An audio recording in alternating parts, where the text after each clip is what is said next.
ជំរាបសួរពុកម៉ែបងប្អូនមកកាន់ Channel ស្រីនេនីទានរាត្រីម្ដងទៀតហើយចាថ្ងៃនេះនាងហ៊ីងមានរឿងពិតមួយដែលចែករំលែកពីបងប្រូណារ៉ាតោះបងប្អូនរីករាយសន្តាប់ខ្ញុំបាទជីម៉ូណារ៉ាជានិស្សិតឆ្នាំទី4ផ្នែក Architect ខ្ញុំជាមនុស្សដែលមិនសូវចេះនិយាយស្ដីជាពិសេសជាមួយមនុស្សដែលខ្ញុំមិនសូវស្គាល់ប៉ុន្តែខ្ញុំជាមនុស្សនិយាយច្រើននៅពេលដែលនៅជិតមិត្តភក្តិជិតស្និទ្ធដោយហេតុនេះហើយខ្ញុំមិនសូវមានមិត្តច្រើនទេហើយមិត្តរបស់ខ្ញុំភាគច្រើនជាមនុស្សប្រុសដោយសារតែខ្ញុំរៀនផ្នែក Architect ដូច្នេះហើយខ្ញុំមានការងារជាច្រើនដែលទាក់ទងទៅនឹងការប្រើប្រាស់ Computer ដើម្បីធ្វើការស្រាវជ្រាវឯកសារព្រមទាំងរឿងក្តៅសាច់ផងដែររហូតធ្វើឲ្យខ្ញុំคล้ายខ្លួនទៅជាមនុស្សញៀននឹងរឿងសិចប៉ុន្តែខ្ញុំមិនដែលបានអនុវត្តសូម្បីតែមួយដងព្រោះខ្ញុំជាមនុស្សខ្លាចនឹងអៀនច្រើនណាំម្ដងជាពិសេសពេលជិះម៉ូតូដើរលេងមាត់ទន្លេនិងកោះពេកខ្ញុំចូលចិត្តសម្លឹងមីលនារីស្លៀកពាក់សិក្សាដូចជាបញ្ចិនគល់ដោះនិងខោខ្លីរឹបបញ្ចិនអុកណូកការងារដែលតាក់ទងទៅនឹង Architect ភាគច្រើនត្រូវធ្វើនៅពេលយប់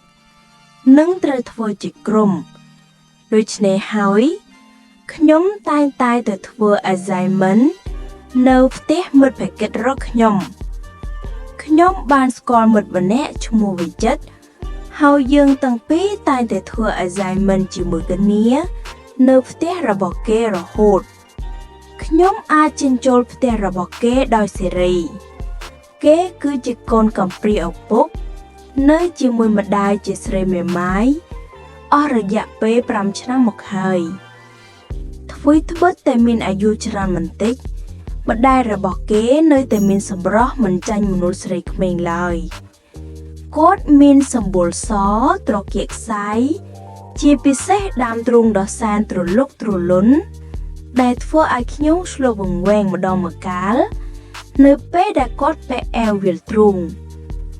មុនពេលស្លាប់ប្តីគាត់បន្សល់ទុកនៅដីធ្លីនៅផ្ទះជាច្រើនកន្លែងឲ្យគាត់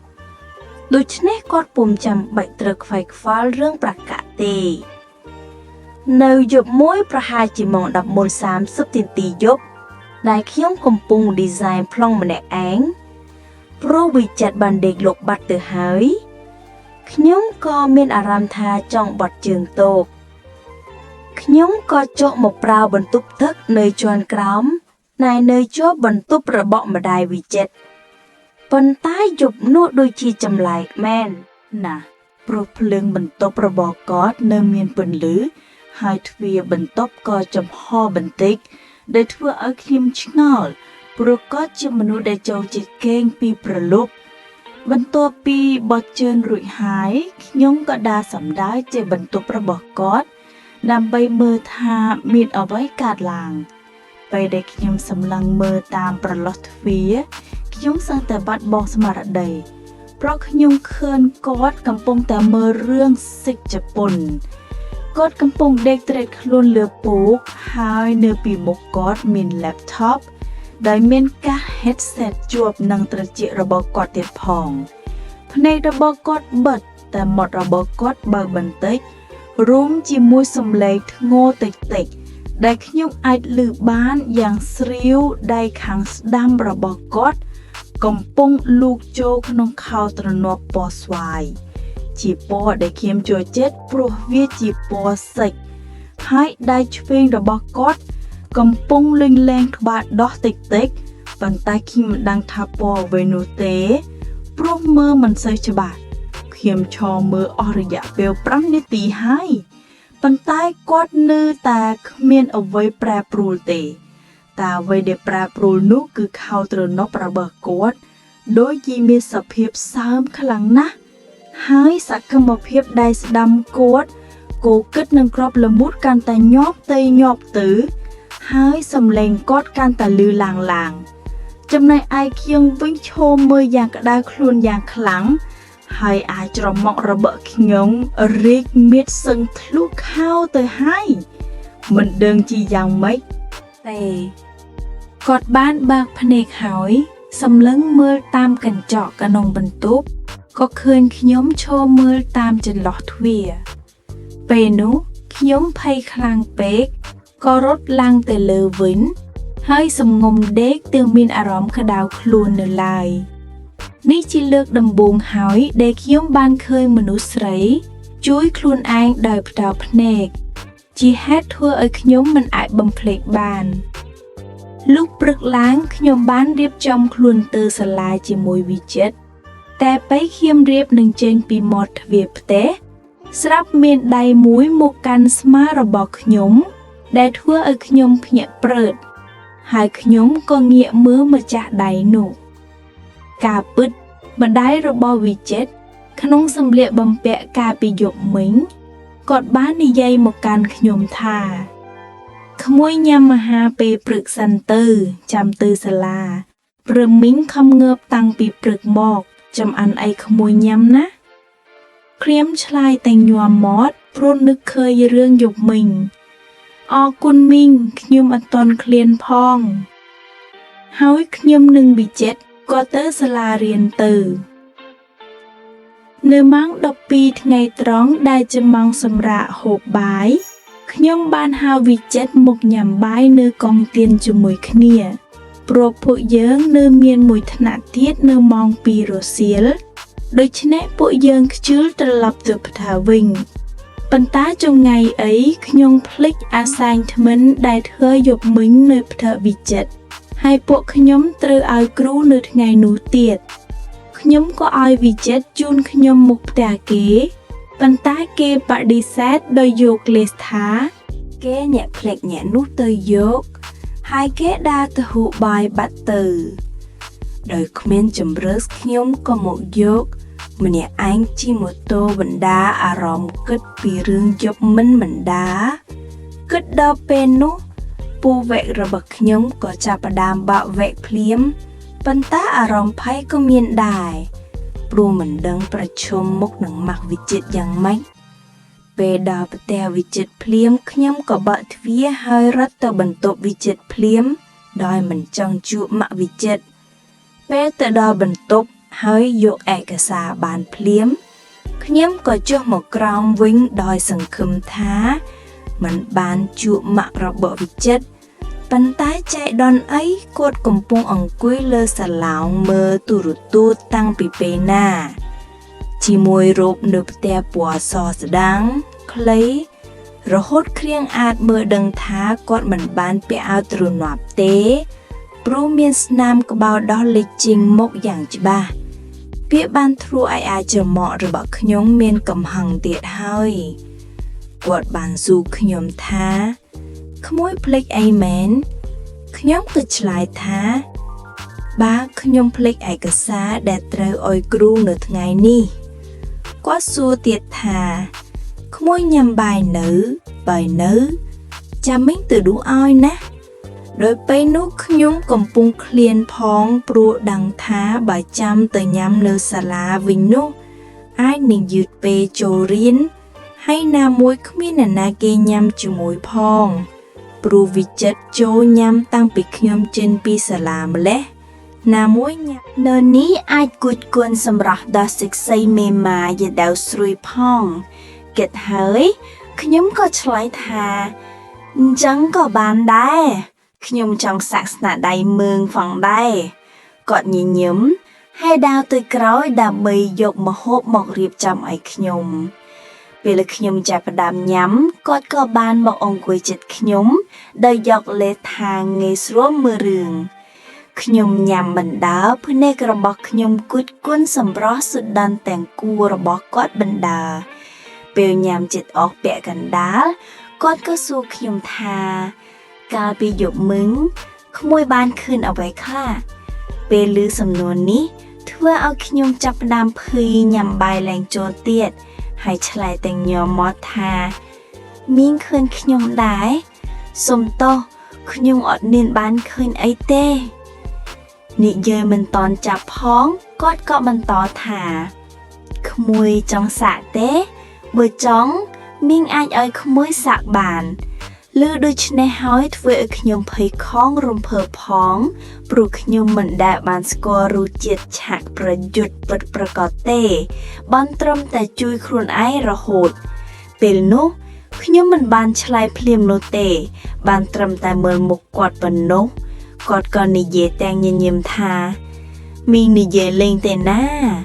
រួចគាត់ក៏ប្រមូលចានយកទៅផ្ទះបាយដើម្បីលាងខ្ញុំអង្គុយមើលផ្លែតហើយក៏មានអារម្មណ៍មួយជំរុញឲ្យខ្ញុំចង់សាកល្បងពេលនោះខ្ញុំក៏ដើរសំដៅទៅផ្ទះបាយហើយឃើញគាត់ចំពុំឈរលាងចានខ្ញុំក៏តែឈរពីក្រោយគាត់ហើយធ្វើជាចង់ជួយលាងគាត់ប៉ុន្តែស្របពេលដែលខ្ញុំឈរនិយាយពីក្រោយគាត់នោះខ្ញុំបានបន្លំយកអាវុធរបស់ខ្ញុំយល់គាត់ពីក្រោយហើយនិយាយថាឲ្យខ្ញុំជួយលាងទេគាត់ក៏ឆ្លើយទាំងញញឹមថាមិនបាច់ទេតែជួយឈរនៅពីក្រោយមីងចឹងបានហើយពេលឮដូច្នេះខ្ញុំខំយល់កាន់តែខ្លាំងដែលធ្វើឲ្យជ្រមាក់របស់ខ្ញុំមានកំហឹងកាន់តែខ្លាំងពេលកំពុងយល់នោះខ្ញុំក៏មានអារម្មណ៍ថាមានអ្វីមួយលូកមកស្ទាបនេករិករបស់ខ្ញុំធ្វើឲ្យខ្ញុំមានអារម្មណ៍ពន់ពេកការផឹបជាដៃរបស់គាត់សោះពេលនោះខ្ញុំក៏លូកដៃទាំងពីរពីក្រោយដើម្បីទៅរកភ្នំដ៏ទ្រលុកទ្រលន់នេះជាលើកទី1ហើយដែលបានច្របាច់ដោះមនុស្សផ្ទាល់ដៃបែបនេះពេលនោះគាត់ក៏ផ្អែកមកលើខ្ញុំហើយខ្សឹបប្រាប់ខ្ញុំជាមួយសំឡេងថ្ងោរថាមីងស្រួលណាស់សើច្របាច់ឲ្យខ្លាំងមកនិយាយចប់ភ្លាមគាត់ក៏ទាញដៃមកខាងរបស់ខ្ញុំចូលខនរូបឃ្លីរបស់គាត់ដើម្បីសួរសុខទុក្ខដំបូកគាត់ពេលលូកដៃស្ទាបដំបូកដែលមានខោទ្រនាប់ស្ដាងភ្លាមពធោអើយសើមឡើយជោគខោទ្រនាប់មិនដឹងសើមតាំងពីពេលណាបន្ទាប់មកគាត់ក៏បែកខ្លួនចំពីមុខខ្ញុំហើយយកដៃដោះរូបចេញពីខ្លួនមួយបន្សល់នៅដោះមកគូជាមួយក្បាលដោះប៉ុនក្រម៉ៅបន្តិចនិងខោក្នុងពាន់ស្វាយដដែលតែមានសភាពសើមជោគត្រង់ដំបូកគាត់ក៏បានជួយដោះខោអាវអស់ខ្ញុំຕົកតែខោលីអូពេលនោះខ្លួនប្រាណខ្ញុំទាំងមូលពោពេញទៅដោយកម្ដៅដោយអារម្មណ៍ឡើងខ្លាំងហើយខ្ញុំក៏ស្ទុះទៅបឿនមាត់គាត់យ៉ាងតក់ក្រហល់ឯដៃចង្ទ្វេរបស់ខ្ញុំលូកទៅច្របាច់លេងដោះចង្កូយ៉ាងចាស់ដៃអណ្ដាតគាត់ក៏មិនអត់ដែរព្រោះបុករុកចូលដល់ក្រលើតធ្វើឲ្យខ្ញុំខកម្ដងដែរបន្ទាប់មកខ្ញុំក៏បង្អួអណ្ដាតចុះមកក្បាលដោះរបស់គាត់ហើយបានប្រើថ្មីងមកកកែលើចុងដោះធ្វើឲ្យគាត់ទប់ខ្លួនលែងចង់បានចំណែកឯដៃមកខាងទៀតលូកទៅទាញសម្រាប់លីអូគាត់ព្រះអើយគ្មានស្មៅសោះលើដំបូកគាត់មិនដឹងជាគាត់កោរវាពីពេលណាទេហើយធ្វើឲ្យខ្ញុំឃើញដំបូកដ៏ក្រពុំរបស់គាត់ច្បាស់ណាស់ខ្ញុំក៏ប្រាមរាមកណ្ដាលទៅឆ្កឹះត្រង់ក្របល្មុតធ្វើឲ្យគាត់ស្រែកធ្ងោយ៉ាងពេញទំហឹងសើតឲ្យញាប់ទៅចំណែកដៃរបស់គាត់ក៏មិនអន់ដែរគាត់បានលូកដៃស្រាក់លីអូឃីមចេញហើយកាន់ប្រឆាក់យ៉ាងយំងាយពេលដែលខ្ញុំមើលទីតួគាត់កាន់តែយូរធ្វើឲ្យឃីមកាន់តែចង់សាករសជាតិក្របល្មុតរបស់គាត់ដោយទ្រាំលែងបានខ្ញុំក៏លើកគាត់ដាក់ចិត្តបាសាំងលាងចានហើយកន្ធែកជើងគាត់ធ្វើឲ្យញៀវរបស់គាត់ហាមាត់ចាំទទួលការវៃលុកពីអណ្ដាតរបស់ខ្ញុំមិនចាំយូរខ្ញុំក៏យកអណ្ដាតខ្ញុំទៅលិតរកនឹងក៏គិតលើល្មុតនោះបន្ទាប់មកខ្ញុំក៏ទៅកកេរលើតំបន់ G Sport ធ្វើឲ្យគាត់ស្រែកធ្ងោកាន់តែខ្លាំងរហូតដល់ហៀទឹកក៏ខ្លាក់បន្ទាប់ពីបានសម្រេចជាច្រើនដងមកគាត់ចុះពីបាសាំងលាងចានហើយលុតជង្គង់ចុះនឹងទាញនាគលារបស់ខ្ញុំដែលមានក្បាលរីកត្រមែងប្រវែង14សង់ទីម៉ែត្រដាក់ចូលក្នុងមាត់យ៉ាងតក់ក្រហល់ដៃមុខខាងកាន់នាគលាដាក់ចូលមាត់រីឯដៃមុខខាងទៀតច្របាច់ឃ្លីពីនុក្រឹបរបស់ខ្ញុំ ធ្វើឲ្យគ្មានចំធត់ដង្ហើមម្ដងបន្ទាប់ពីភ្លុករសជាតិនេក្រៀកអស់ជាតិហើយគាត់ក៏ងើបឈរអោនទ្រពលើបាសាំងលាងចានហើយកន្ធេកជើងទុយមកឲ្យខ្ញុំចាត់ការមុននឹងសោកនេក្រៀកខ្ញុំបានទៅលើកងាវដែលមានរសជាតិប្រៃតិចៗរហូតចេញទឹកយ៉ាងជោគជាំម្ដងទៀតព្រមជាមួយសំឡេងធ្ងរ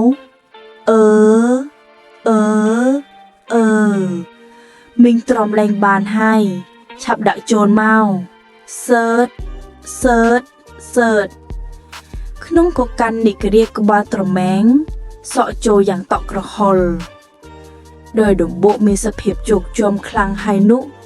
ទើបធ្វើឲ្យការវាយលុកប្រព្រឹត្តទៅយ៉ាងរលូនសំឡេងស្រែកធ្ងោបានលាន់ឮពេញទំហឹងគាត់បានបន្លឺសំឡេងថាដាក់ឲ្យញាប់មក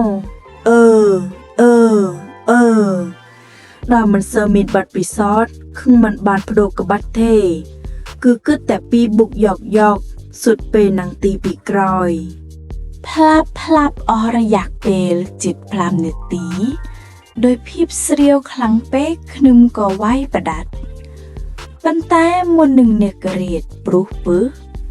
គាត់ក៏បាននិយាយថាមីងចង់ឲ្យក្មួយបាញ់ដាក់ក្នុងមាត់មីងព្រោះមីងចង់សាករសជាតិពឹសរបស់ក្មួយនិយាយមិនទាន់ចប់ស្រួលបួលផងខ្ញុំក៏ចាប់ក្បាលនេក្រៀតដាក់ចូលក្នុងមាត់គាត់ហើយបាញ់ចូលក្នុងមាត់ជ្រូតរួចគាត់ក៏លេបវាគឺយ៉ាងឆ្ងាញ់ពិសាខ្ញុំទៅសាលាវិញបេអត់តន់រៀនបន្តគិតដល់សភាពការនៃឆាកប្រយុទ្ធបន្តធ្វើឲ្យខ្ញុំចំទៅធ្វើ extra homework ជាមួយគាត់ជាពុនបែកចប់ហើយចាសូមជួយ subscribe channel ម្នាក់មួយផងចាសូមអរគុណ